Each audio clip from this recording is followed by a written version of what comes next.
today's episode of Myeloma Crowd Radio, a show that connects patients with myeloma researchers. I'm your host, Jenny Ahlstrom. We'd like to thank our episode sponsor, Celgene Corporation, for their support of Myeloma Crowd Radio. Now, before we begin our show, I'd like to remind everyone that we are launching a new product to help myeloma patients optimize their care, find the best treatment options, find and understand more about clinical trials, be able to track their labs if they want to, and be able to see collective reporting about our myeloma experience while at the same time helping myeloma researchers advance a cure for us. And that product is called HealthTree. We are launching that this summer, and we have a 50-plus city tour happening that you can go to myelomacrowd.org/HealthTree and find the locations that we have so far. And you can keep watching that page because we continue to add locations that we'll be coming to over the summer. So watch for that on that page and in our newsletter, and we are so excited about this project. Now, today we have an important show to discuss. We are talking about proteasome inhibitors, and in a lot of situations, myeloma patients become resistant to proteasome inhibitors. And I had the pleasure of meeting Dr. Muhamad Baljevic at a meeting recently, and we started talking about his research, and it became clear that I really wanted to have him on the show. So, Dr. Baljevic, I'm so happy that you're joining us today. We'd like to welcome you to the program. Thank you very much, Jenny. It's such a pleasure to be part of your show and communicate to your listeners. Well, let me introduce you before we get started. Dr. Baljevic is an assistant professor of medicine in the Division of Hematology and Oncology in the Department of Internal Medicine at the University of Nebraska. Dr. Baljevic moved to Doha, Qatar on an academic scholarship in 2001, where he completed secondary undergraduate and medical education, and he was the first student of that Qatar campus to take a year off of medical studies to perform medical research, having worked at the Ansari Center for Stem Cell Therapeutics at Weill Cornell Medical College in New York. So in parallel to his fellowship, he pursued a master's degree in clinical and translational research at the Graduate School of Biomedical Sciences at the University of Texas. He's been a recipient of many scholarships, honors, and awards, and most recently the 2014 Celgene Future Leaders in Hematology Award for Clinical Research and the 2015 ASCO AACR Workshop on Methods in Clinical Care Cancer Research. He's contributed to publications in prestigious journals including Nature Medicine, Cancer Cell, the Journal of Clinical Investigation, Circulatory Research, Hematology Oncology Clinics of North America, and several chapters by invitation. So, Dr. Baljevic, we're so happy that you're here, and let's get started. Well, thank you very much again, Jenny, and please allow me the opportunity to thank you personally for such a wonderful work that you do. As you mentioned, we had a chance to meet and discuss several important topics when it comes to multiple myeloma and patient care, and it became really clear to me the quality of work that you do and the platforms that you are establishing for all of our myeloma patients, and the access which they have through those platforms is really invaluable. So as a provider, as a physician who focuses on the care of these patients, I truly just want to thank you for such an important and wonderful work that you do. Oh, well, thank you for saying that. My goal is to just help as many patients as possible understand how to get their best care, because it really would make hundreds of different, or maybe even thousands of years of life with all of us collectively. And so thank you. Of course, certainly. So maybe we begin by you providing an overview of just in general about proteasome inhibitors, because some patients may be really familiar with them and some maybe not, and why they're such an important class of drugs in myeloma therapy. Of course.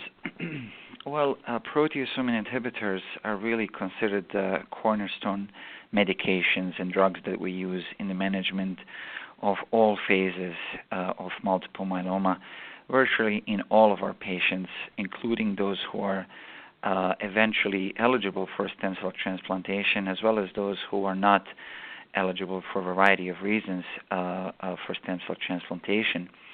It's really since the introduction of the proteasome inhibitors into clinical practice, and particularly their combinations with other anti-myeloma agents such as immunomodulatory agents such as thalidomide, for example, or lenalidomide, that the outcomes for myeloma patients have changed drastically, with survivals that previously were in only several years, which have now increased to 10 years or more. We are at a particularly exciting time when it comes to multiple myeloma and development of new therapeutic options. And even though that is not the topic of today's discussion, development of immune-based therapies is promising to change the landscape and outcome of multiple myeloma patients even more. When it comes to proteasome inhibitors, the first proteasome inhibitor that was approved for use in humans was bortezomib, or Velcade, with the mechanism of action that is reversible, and bortezomib in a reversible manner inhibits chymotrypsin-like activity of the 26S proteasome subunit, leading to activation of signaling cascades, cell cycle arrest, and apoptosis. It was introduced and FDA-approved in 2003 first. It was subsequently approved for use in myeloma patients with a newly diagnosed disease in 2008, and in 2014 was approved for use in those patients who have been in remission for 6 months or longer on bortezomib-based therapy. Subsequent to that, we had the development of second-generation proteasome inhibitor carfilzomib, or Kyprolis, and mechanism of action of this proteasome inhibitor is irreversible. So carfilzomib is very potent, selective, irreversible inhibitor of chymotrypsin-like activity of the 20S proteasome subunit. FDA-approved Kyprolis, or carfilzomib, in 2012 for use in patients with myeloma who were treated with 2 prior lines of therapy, including bortezomib and IMiDs such as lenalidomide. Lastly, we have witnessed the arrival of the first oral proteasome inhibitor in the therapeutic arena for multiple myeloma. The name is ixazomib, or Ninlaro, and the mechanism of action is reversible inhibition of the chymotrypsin-like activity of the beta-5 subunit of the 20S proteasome. As I mentioned, ixazomib is really the first oral proteasome inhibitor, and this is particularly exciting because it allowed for tailoring of the all-oral regimens for myeloma patients. Now, when it comes to some of the similarities or differences between these 3 proteasome inhibitors, ixazomib is an oral agent, whereas bortezomib and carfilzomib are administered either subcutaneously in the case of bortezomib or intravenously in the case of carfilzomib. Specifically, bortezomib and ixazomib are peptide boronates, and carfilzomib is epoxy ketone. Peptide boronates work by reversibly inhibiting the beta subunit of the proteasome apparatus, and epoxy ketones, by contrast, irreversibly inhibit the proteasome by covalently bonding to the beta subunits. Ixazomib also has more rapid on and rapid off pharmacology that makes it more specific than bortezomib to tumor cells, and as a result, potentially having an improved therapeutic index. The big advantage here of carfilzomib, I might add, which, as we mentioned, is irreversible epoxy ketone inhibitor over the boronate type inhibitors such as bortezomib and ixazomib, appears to be really the potency of the drug. Of particular note, carfilzomib really only rarely produces neuropathy.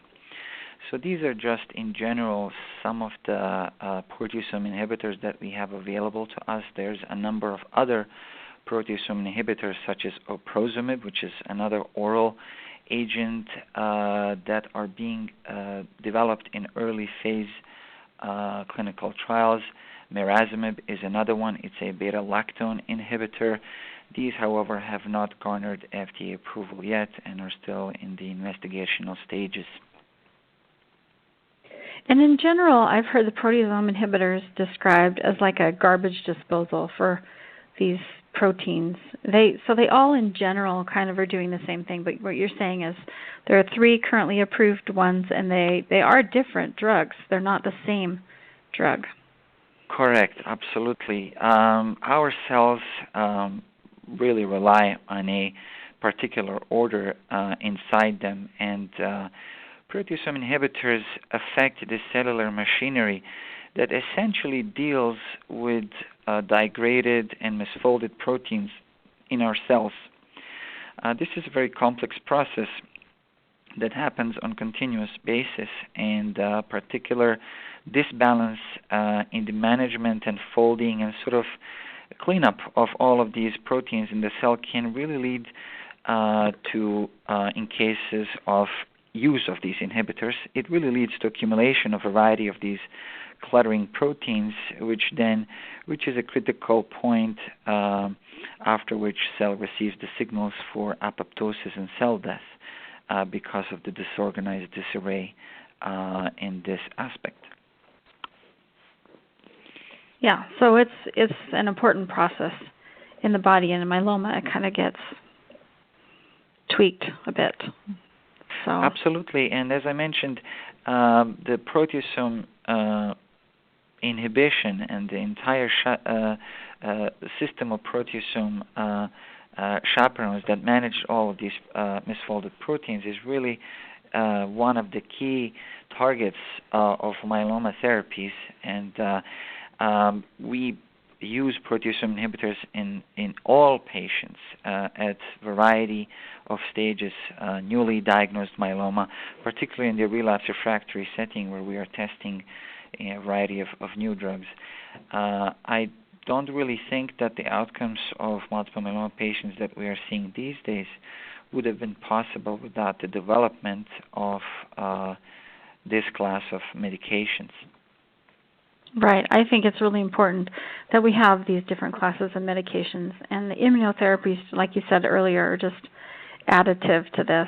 So we could be using kind of everything. Once we have new drugs in place, it's not necessarily like they'll take the place of some of these drugs. It might, you might be administering them in different orders and things, but it's great to have this type of arsenal against myeloma. Absolutely, and I might add that we are really privileged in a sense to have a lot of different therapeutic options available in multiple myeloma for the treatment and management of this disease for all of our patients.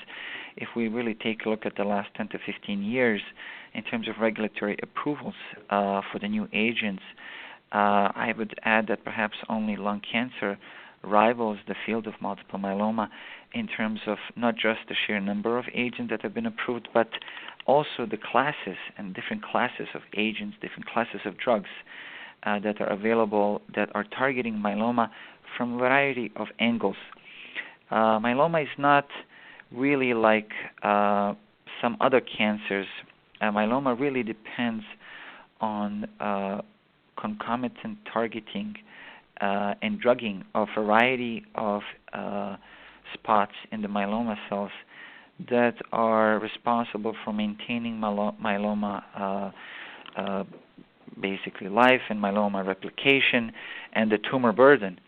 So targeting this disease at the same time with a variety of agents which hold a variety of different mechanisms of actions has really been developed as a very important paradigm in this disease. Newer immunotherapies and drugs such as daratumumab, for example, have somewhat shifted that paradigm with really groundbreaking results in the single agent setting, and of course we're also witnessing very important responses in the CAR T cell area of the immune therapies. Nonetheless, at this point in time, really, all of our management strategies are relying on combinatorial therapies rather than single-agent therapies in multiple myeloma. Right, and that's because so many myeloma patients, have so many different types of clones. You're trying to just get it all at the get-go. And absolutely. So no part of that clone grows up and takes over. Absolutely, and this is sometimes confusing to patients because there's a monoclonal term within many sort of different aspects of this disease. And while it certainly explains very well where variety of protein perhaps might be coming, a number of studies over the years have really demonstrated that even though a bulk of tumor burden in myeloma is responsible from a single clone, myeloma indeed is a type of malignancy with variety of different subclones, some which are present in subclinical amounts, and it is really during the therapy and subsequent therapies and the months and years sometimes of management of this disease that this balance between these different subclones is shifted, and then the clinical behavior of the disease changes, leading to a variety of problems that we encounter, particularly in patients who stop responding to treatments and start developing resistances. And this led us to really start focusing on the area of proteasome inhibitor resistance, namely because, as we mentioned, proteasome inhibitors are such an important cornerstone of all myeloma therapies, and any effort that we can apply in understanding variety of different mechanisms of resistance and any strategies that we can develop in curb fighting all those problems can really lead to not only prolonged use of these agents, but hopefully improve disease outcomes long term. Yeah, totally. So you mentioned problems with proteasome inhibitor resistance. Is it common? I think it's pretty common for myeloma patients to become resistant at some period. Do you have any idea of percentages of how many patients over time become resistant? And then also, is resistance consistent across the various proteasome inhibitors? Like, do you get more resistance on one or the other? Right. Well, it's difficult to say with certainty. However, in some of the available studies have indicated that approximately 70% of myeloma patients are unable to achieve complete or partial remission with single-agent proteasome induction therapy. This suggests that in these cases, the bulk of the tumor comprises of inherently proteasome-resistant malignant plasma cells. Of course, we don't use bortezomib as a single agent in any induction therapy, but nonetheless, this is development of this drug over the years has yielded these very important insights. In terms of resistance being consistent across the various PIs, I wouldn't say so.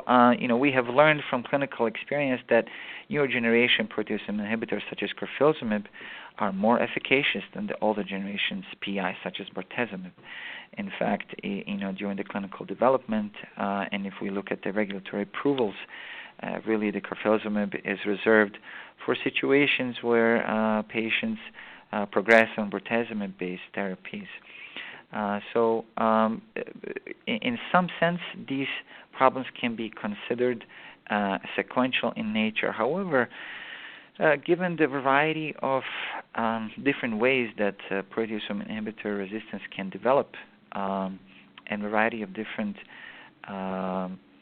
points in the cellular regulations where the proteasome inhibitor resistance can become really a major problem, it really depends, what we're dealing with, and also depends what type of extrinsic influencers we have, namely the type of therapy that the patients are receiving and the selective pressures that a variety of therapies are exerting on some of those subpopulations of myeloma cells.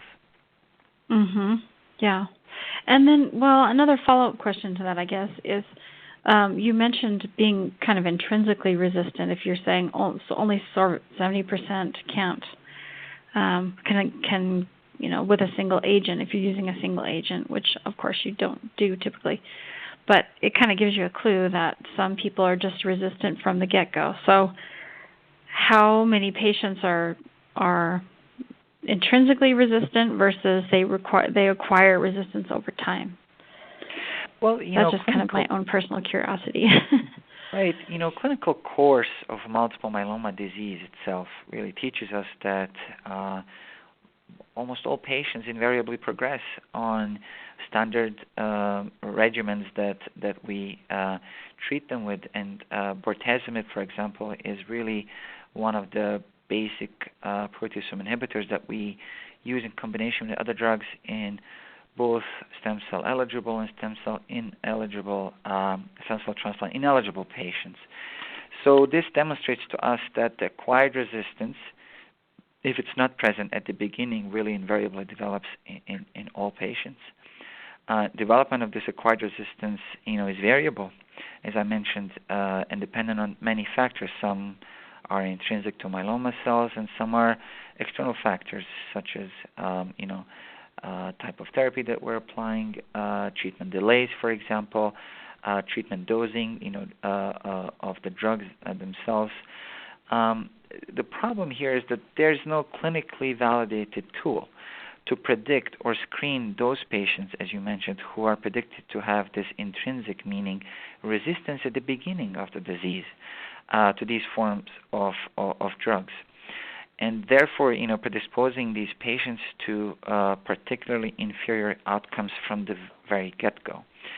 So this is a challenge at the moment. When we decide to start treatment, we treat everybody empirically with proteasome inhibitors. We have no assay that can tell us any particular patient may be predicted to have either inferior response to proteasome inhibitors or may be predicted altogether to be completely resistant. So our treatment strategies and our management strategies do not, unfortunately, rely at this point in time on any information upfront at the very diagnosis to tell us if we should perhaps adjust the way we treat a variety of these patients that are predicted to have intrinsic resistance. Wouldn't that be amazing if that happened? I can just imagine how much it would just be so fabulous. And absolutely, this is really not just an effort that we're trying to do in multiple myeloma, but if you look across the spectrum of variety of different malignancies, this is really the effort of the 21st century, where we are trying to generate tailored, patient-specific therapies for every patient based on their disease, based on their features, based on their performance status and such.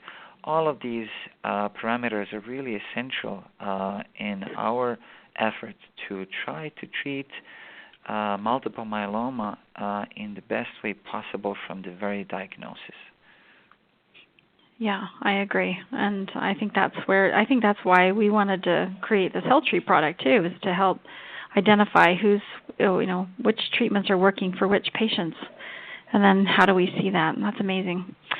Absolutely, and that's why I mentioned it's so important, really, the effort that you're doing, because it's very important, and we really live in a globalized times and society where information is really readily available. Sometimes it can be overwhelming, and we see this all the time with patients who just sometimes have too much information to process, and it becomes a challenge trying to extract what is valuable, what is useful, and what is applicable at any particular point in time. So again, really the efforts, of your platform, as well as efforts of other groups, are really essential in trying to simplify things and point the patients in the right direction and point them to focus on the relevant questions with their providers. Right, absolutely. Well, let's talk a little bit about your research, because you have found something that can kind of indicate something that might be related to proteasome inhibitors. And I've read a little bit about this MUC20 expression.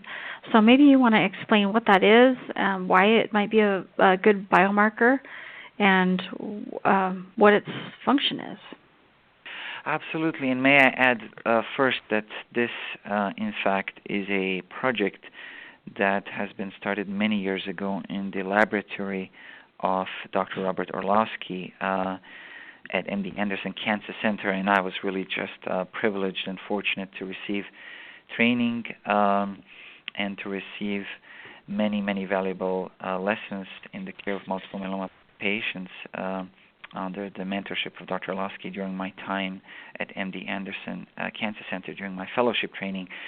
And I had the privilege to be able to start working on this project while I was a trainee, and in fact, this project is in some ways still ongoing, even in the basic science realm.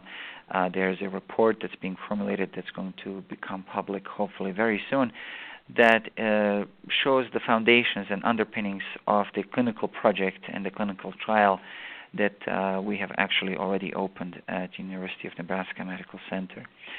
So really going many years back, Dr. Orlowski and his team made an observation through gene expression profiling of carfilzomib-resistant cell lines, as well as proteasome-resistant cell lines,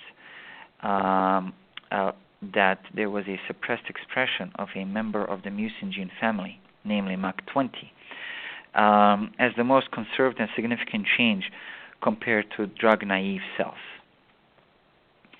And as I mentioned, the same observation was also made in proteasome-resistant cell lines as well as carfilzomib-resistant cell lines, which were developed. Crucially, suppression of the MET pathway, c-MET pathway, was observed, and suppression of the MET or ERK signaling restored the sensitivity to proteasome inhibitors. And in this process, MUC20 expression level on the gene expression profiling correlated with greater likelihood of achieving and maintaining a response to bortezomib, which ultimately translated into improved disease-free and overall survival in bortezomib-treated patients. So taken together, these data seem to support the use of high expression of MUC20 as a biomarker of proteasome inhibitor sensitivity and of low expression as an indicator of potential resistance. And all of this could possibly be used to overcome this resistance in the clinic by using the combinations of medications with the proteasome inhibitors that could try to exploit this particular lesion in the myeloma cells. So MUC20, is that it's a protein, right, sitting on the surface of myeloma cells? So if you Correct, absolutely. Sorry, I didn't mean to cut you off. MUC20, this is a gene that encodes a member of the mucin protein family. Mucins are high molecular weight glycoproteins that are scattered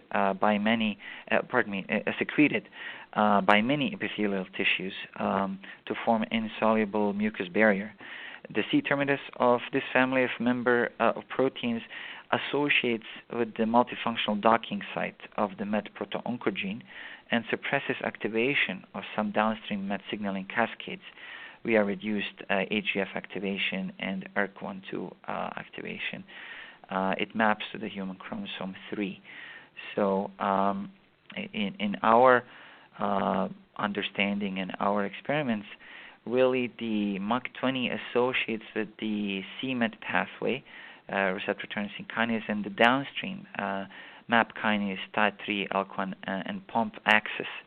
And it behaves in a way as a stabilizing factor of this c-MET pathway, such that when present, the c-MET pathway is not active, presumably is not signaling, and therefore does not have the chance to participate in the creation of proteasome inhibitor resistance, whereas when it's absent, it releases this signaling and this activation, possibly explaining why proteasome inhibitor resistance develops in at least a subset of myeloma patients. So you're saying when you have these low MUC20 levels, then that affects the c-MET pathway, and it just sends a signal like, "Hey, become resistant." So you're seeing the the connection between those two things, right? Correct. MUC20 serves as a stabilizing factor for the entire pathway, which downstream affects a variety of proteins in the proteasome chaperone machinery. So when MUC20 is present, it doesn't allow activity of this pathway and doesn't allow variety of these, shall we say, molecular players to be active in creation of the proteasome resistance, proteasome inhibitor resistance. And when it's absent, then this pathway is active. It's signaling. It's allowing the variety of these mediators inside myeloma cells to express their function and express their role, and then taken all together, the effect that this has on the proteasome chaperone pathway, this leads to resistance to the proteasome inhibitors. So this is an important point, I think, that I'd like to make. Sometimes myeloma is not just what's happening in and on the myeloma cell. It's what it's affecting all around it.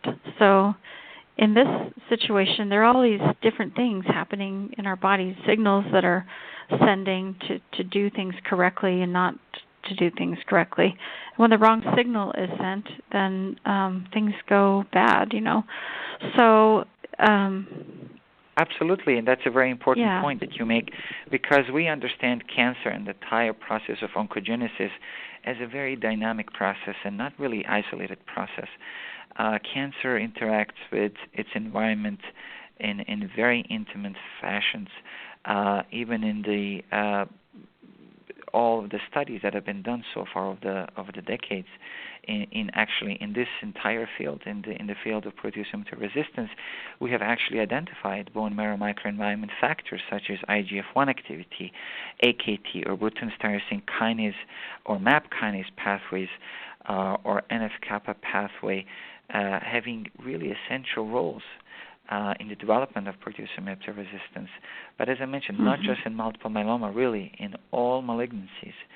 So our best efforts in trying to treat and control cancer, in this case multiple myeloma, is really to understand this complex interplay between genetic factors, environmental factors, factors that we're responsible for, such as initiation of therapy, which then provides a selective pressure against clones that are sensitive to that therapy, and then slowly allows for the growth of those clones that are actually resistant, effectively over time changing the bulk of the tumor from a one that was initially responsive and showed reduction in the disease tumor burden to the one where the response then escapes, because myeloma cells are now actually completely different than the ones that were at the beginning, and we are then required to alter our treatment approaches to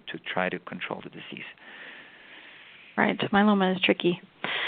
So when you talked about the c-Met inhibitors, you found a drug that targeted those inhibitors. So in adding that to carfilzomib, you're working now to overcome resistance. Maybe you want to explain that drug that I don't know how to pronounce it, cabozantinib. Yes, and then how you're using it with with carfilzomib to try to overcome that resistance. Absolutely. And may I maybe just offer a couple of sentences on really what c-Met pathway is altogether? Sure. So the c-Met receptor tyrosine kinase mediates the signals for a variety of physiologic processes that have implications in oncogenesis, including migration, invasion, cell proliferation, and angiogenesis as well. A wide variety of human cancers exhibit constitutively dysregulated c-Met activity, either through the overexpression of the c-Met kinase itself, through activating mutations in the c-Met, or through increased what we call autocrine or paracrine secretions of the c-Met ligand HGF. These alterations have strongly been implicated in tumor progression and metastasis in a variety of cancers. And high constitutive activation of this c-Met pathway has been correlated with poor clinical prognosis. In myeloma studies, specifically correlating the HGF levels, so HGF is a substance that activates this pathway, the soluble substance. So studies correlating the HGF levels with clinical parameters showed that AGF was elevated at diagnosis in serum and marrows of patients, and that AGF levels were elevated in patients with more aggressive disease, correlating with inferior prognosis. Conversely, declining AGF levels were seen in patients responding to anti-myeloma therapies. And patients with low AGF levels were more likely to achieve high-quality responses. Furthermore, reduction of MET signaling using some of the scientific ways of downregulating the activation of this pathway using small inhibitory RNAs or ribozyme resulted in growth inhibition and apoptosis of myeloma cell lines. So collectively, these findings provided a rationale for the study of c-MET inhibitors in myeloma altogether. Cabozantinib. Can I ask you? Let me ask you a question before you move on to cabozantinib. Cabozantinib. I'll say it right by the end of the show.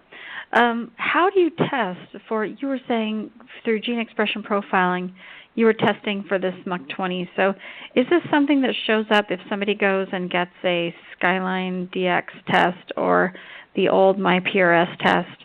Is that something that shows up on that test, or is there some other way to test for that and the AGF that you were just talking about? If patients kind of wanted to say, well, I want to see if I have higher or lower expression of that, because as a patient, I'm interested in that kind of stuff. Absolutely, and you are raising a very salient point here. When it comes specifically to what we are studying right now, namely MUC20 levels, shall we say, and as we mentioned, MUC20 is really a surface glycoprotein. There is no validated tool. There is no validated way of testing for the presence of this protein. However, during our research efforts over the last several years, we have developed a flow cytometry-based assay that we have used in detection of MUC20 levels on myeloma samples from the actual patients. Now, as you alluded to, there are a variety of platforms, variety of tools that are being used these days, the next generation sequencing options, and some of those have really hundreds of genes that are tested at the same time. And embedded within that list of genes are some of these players that are associated with this c-MET pathway that we are involved in right now in terms of testing of this particular hypothesis. But as I mentioned, even that information is sometimes difficult to clinically utilize, except perhaps in the setting where we have clinical trials that are just particularly created to take advantage of some of these molecular lesions with already approved molecular or small molecule inhibitors. And in that context, sometimes patients can make use and take advantage of some of that information to become perhaps candidates for clinical trials of that nature. But in multiple myeloma, at this point in time, we are still not using any validated clinical tool or a biomarker, for that matter, that can help us understand who would be predicted to be resistant from the very get-go, to have inferior outcome to the standard of care therapies that we offer to all of our patients, and who would therefore benefit from the frontline adjustment and targeted tailoring of the therapy to allow us to actually try to aim for the same type of good outcomes that we can expect in patients who are very much sensitive to proteasome inhibitors. Yeah, so interesting. I think dividing us all up as patients would be really helpful. Okay, so sorry, I didn't mean to interrupt you about cabozantinib.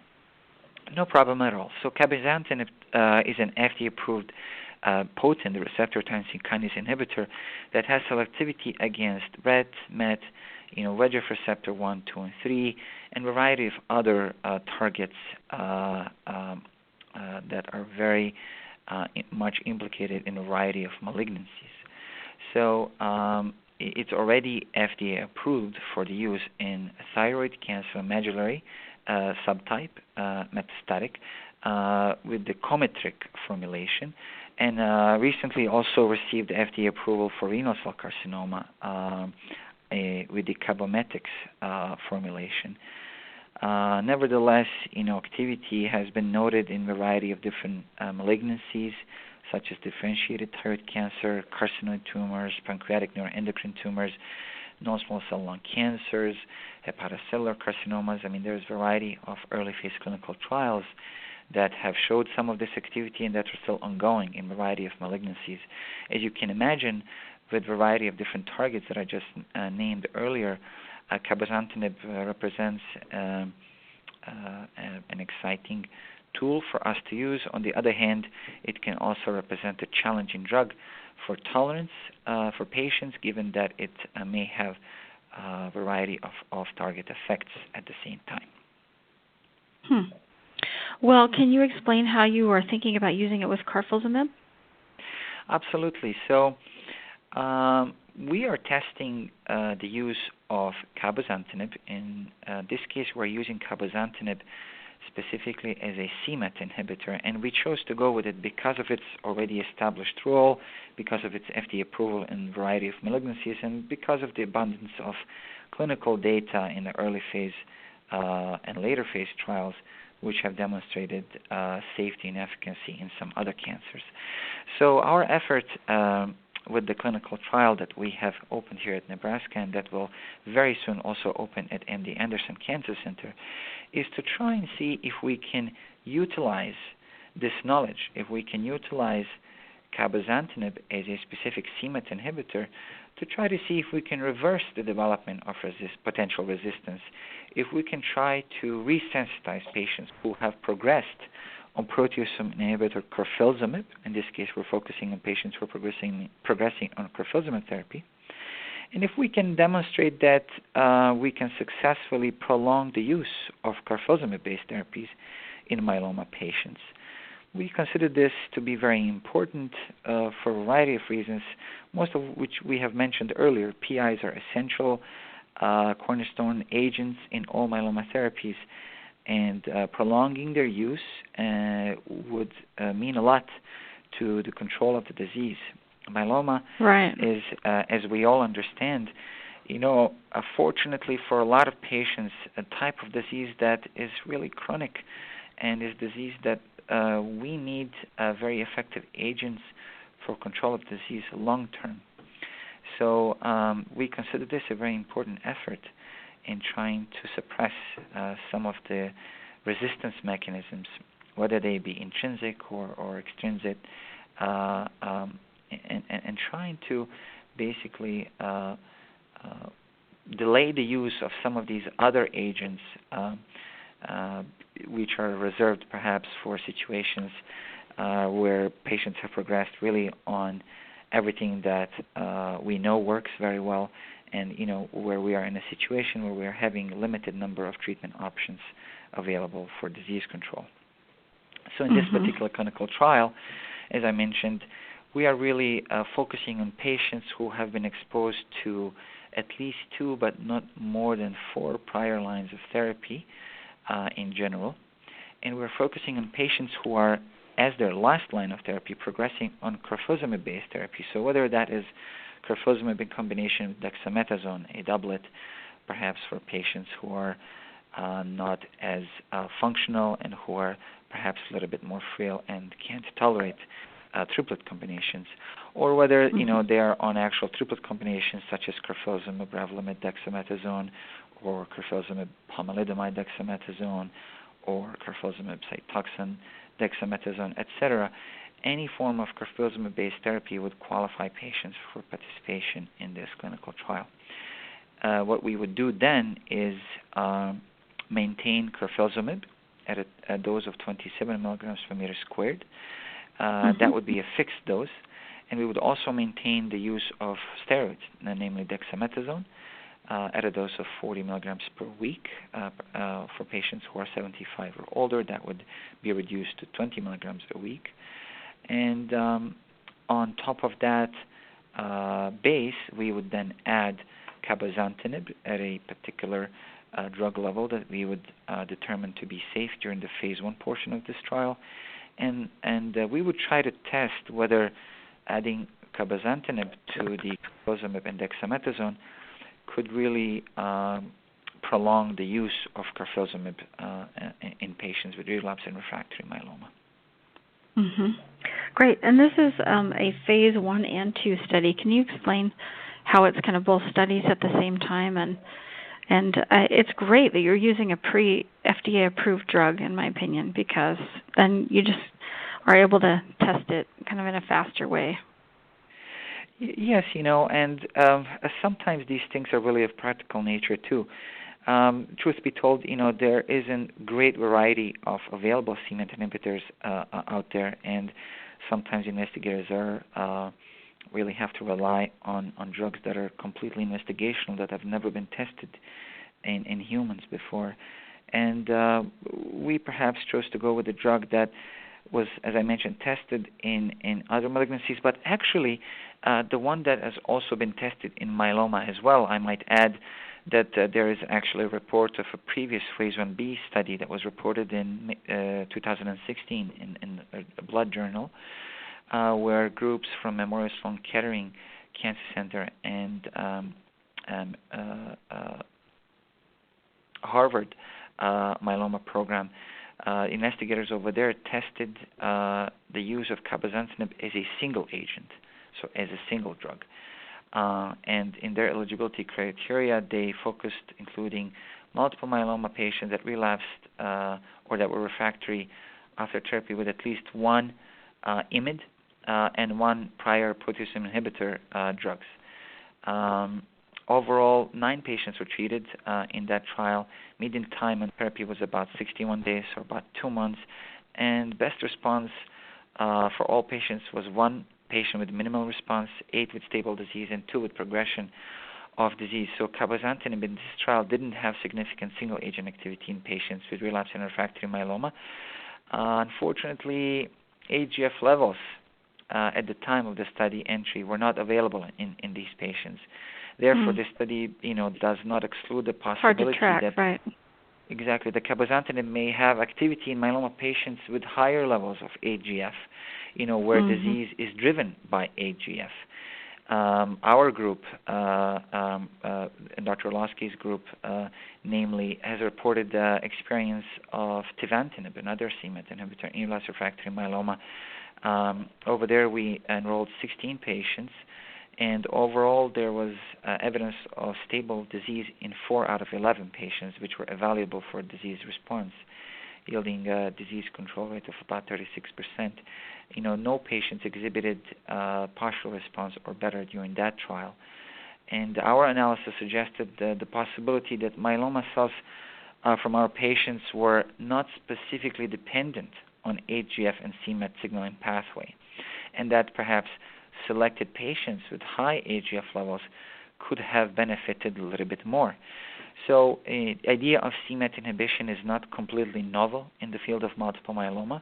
However, this type of approach that we are utilizing with this study is in fact novel, because through our preclinical studies in a variety of different cell lines and also in animal models, we have learned that in fact combining the c-Met inhibition in addition to proteasome inhibition actually leads to better results. It leads to more cellular death in terms of multiple myeloma activity, which is why we specifically designed this study, where we would keep the proteasome inhibitors going, where we would keep the dexamethasone going, and we would add the cabozantinib on.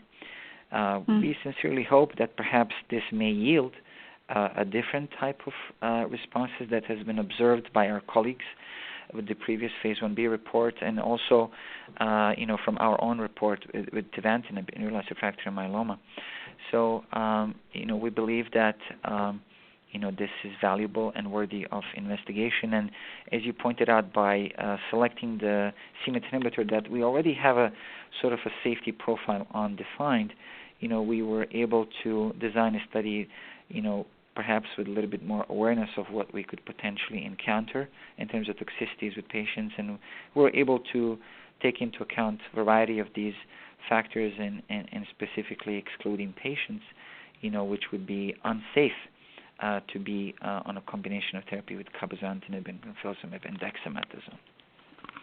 Right, and just an important point for patients, sometimes phase 1 studies are testing a drug that's never been used before, but sometimes phase 1 studies are called phase 1 because they're taking something that has been used in other cancers, like the drug that we're talking about, plus carfilzomib, and they've never really been combined together. So that's why it's considered a phase 1. Exactly, absolutely. You make a very, very good point. In fact, our application to the FDA for the IND was solely based on the fact that cabozantinib had not been previously combined with carfilzomib, even though both carfilzomib and cabozantinib had been studied separately in multiple myeloma. And to go back to your earlier question about phase 1 and phase 2 being combined in the same effort, this is not that uncommon, and this is namely part of the effort to try to gain as much of information as possible as a part of a single effort.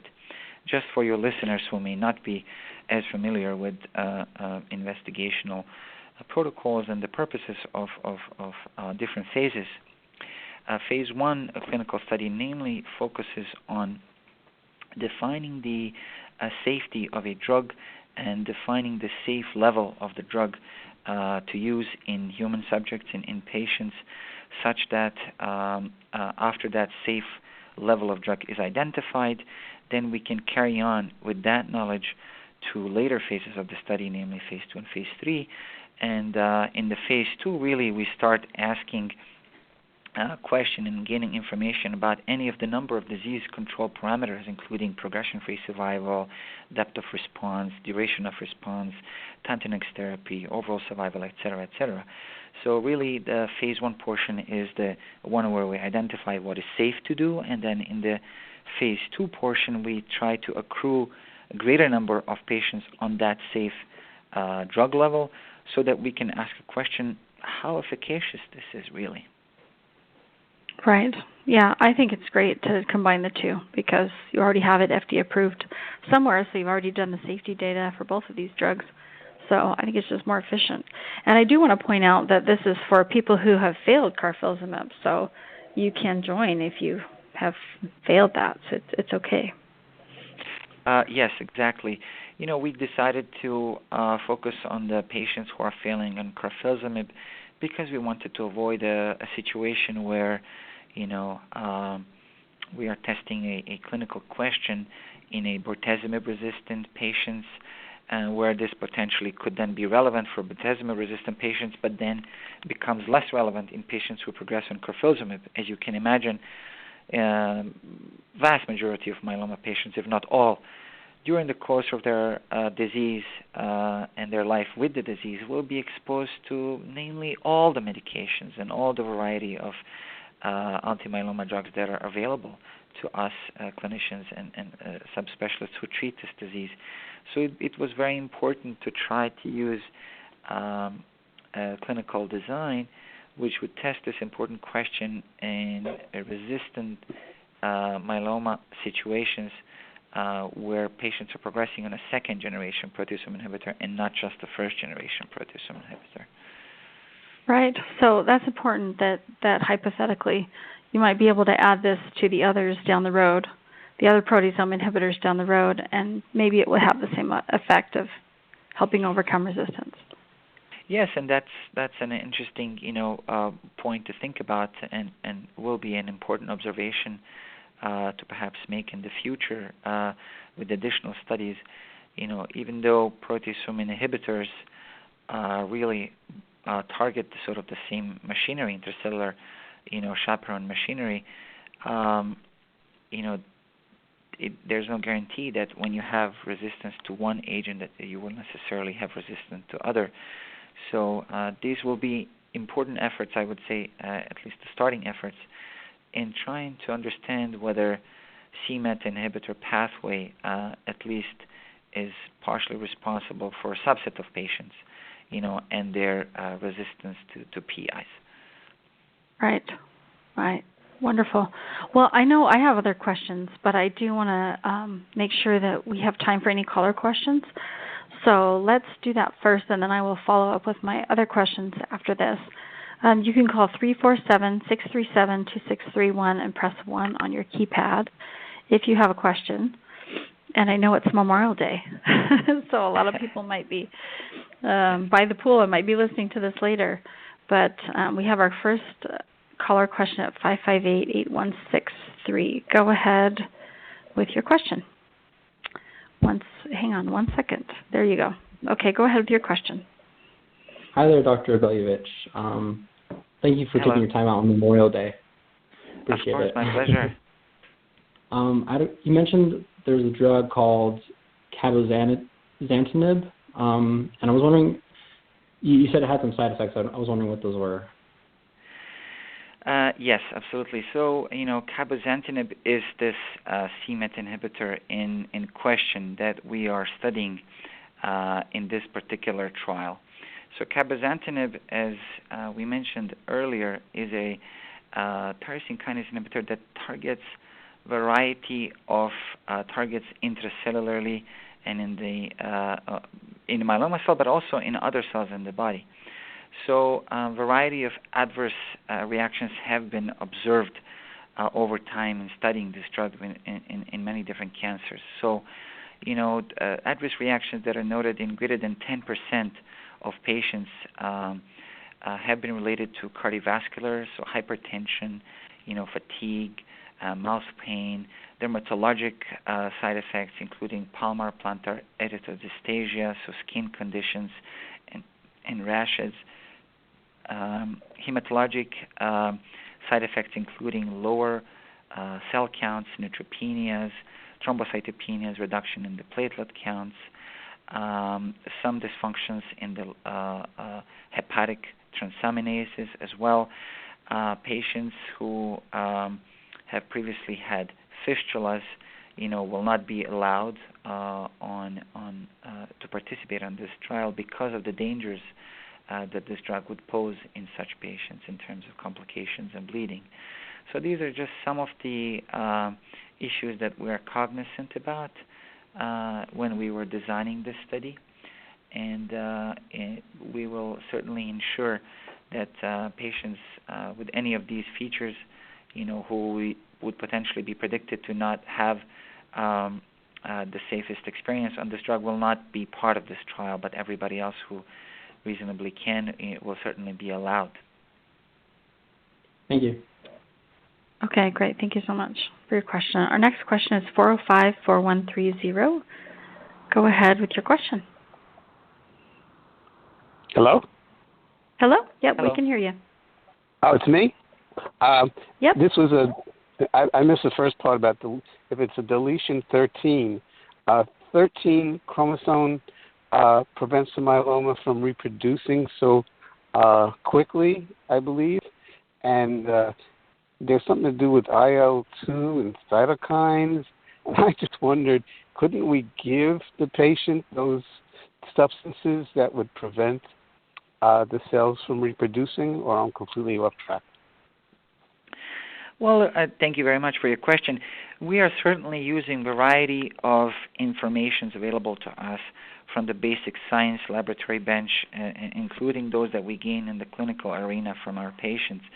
And in multiple myeloma armamentarium, we're trying to focus on a variety of directions and variety of agents that have effect against myeloma, either through direct inhibition of, for example, in this case, we're talking about proteasome inhibitors. But as you pointed out, sometimes we're trying to focus cytokines or chemokines or a variety of chemicals which have a role to play in cellular proliferation, multiplication of myeloma cells, the place where they home, place where they sit, the microenvironment of the places in the bone marrow and elsewhere, with all the factors that are supporting the life and extending the lifespan of the myeloma cells.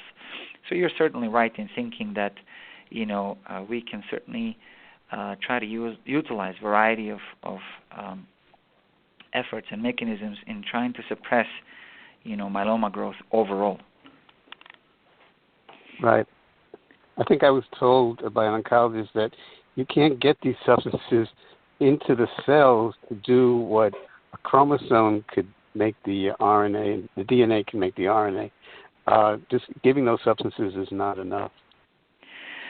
Cancer in general is, as we mentioned, a complicated process. Sometimes cancer specifically depends on one particular lesion or one particular axis that is overactivated. So, for example, a poster child of this type of behavior is chronic myelogenous leukemia with the Philadelphia chromosome activation, and the drug that specifically inhibits that exact activity, and with dramatic responses, in terms of cancer control and cancer killing and such. Unfortunately, vast majority of cancers are not that simple, are not that dependent on only one pathway. And myeloma, certainly, we have a variety of mechanisms that over time lead to progression of disease from pre-cancerous conditions, that you have heard about, smoldering myeloma, for example, being a precursor condition to symptomatic myeloma, which is a cancerous condition requiring therapy. We are unfortunately dealing with a variety of factors that we need to control. So the better we do that and the safer ways we find of doing that, the better chance we have of ultimately better outcomes for our patients. Well, God bless you for your persistence. God bless you too, and hopefully give you health very soon. Thank you. Thank you so much for your call, and thanks for your wonderful responses. Dr. Baljevic, I was going to ask you about your other myeloma research, but it looks like we are out of time, so we are going to just have to have you back on the show to talk about. It would be my pleasure, really. Thank you very much for the time topics today. It would be my pleasure to come back. Well, it's a privilege to have you, and thank you so much. We hope you do great things with this study and others. And if you just want to finish up by telling us where it will be open. You mentioned the University of Nebraska is where it's open currently, yes, and it will be open at MD Anderson. Do you have any other centers, or are those two the primary? Yes, and unfortunately, this is an investigator-initiated effort with myself and Dr. Orlowski as co-principal investigators on this particular trial. So we have already opened and activated this protocol here at Nebraska, at University of Nebraska Medical Center for our Midwest patients and broader. And we expect that this study will be activated and opened shortly in Houston, Texas, at MD Anderson Cancer Center for all of our patients there. For the time being, these are our plans to have this study open at these two sites. But certainly, we hope that if we are able to observe a safety signal in this trial, and furthermore, if we're able to validate some of our preclinical hypotheses and clinical hypotheses, then certainly our plan would be to try to open a later phase study with the same concept, and certainly we would aim to try to make this study available across the nation. Great. Well, we are interested to see what happens with this study, and if you are on carfilzomib and you're interested in the study, we will have a link to the study when we post the show, so you'll be able to find it on Spark Cures and follow up and go through the steps of participating. So again, Dr. Baljevic, go ahead. My apologies. Absolutely. I just wanted to mention that I would really welcome any questions from any of your listeners or any patients with multiple myeloma, and I would be happy if you posted my email, and would be really happy to respond to any questions or maybe clarify any trial candidacy points, and maybe trying to offer some assistance in patients who would be interested in perhaps coming from other states and participating in this clinical trial. Okay, great. We will include your email in the full show when we have the transcript and everything. We're so thankful that you took time out on a holiday especially to join us. So thank you for thank you for all your great work. My pleasure, absolutely, and thank you and all of your patients. Oh, thank you. Listeners. We're happy to have people like you working in the field. We're thankful that you. Thank you for listening to Myeloma Crowd Radio, and tune in next time to learn more about the latest in myeloma research and what it means for you.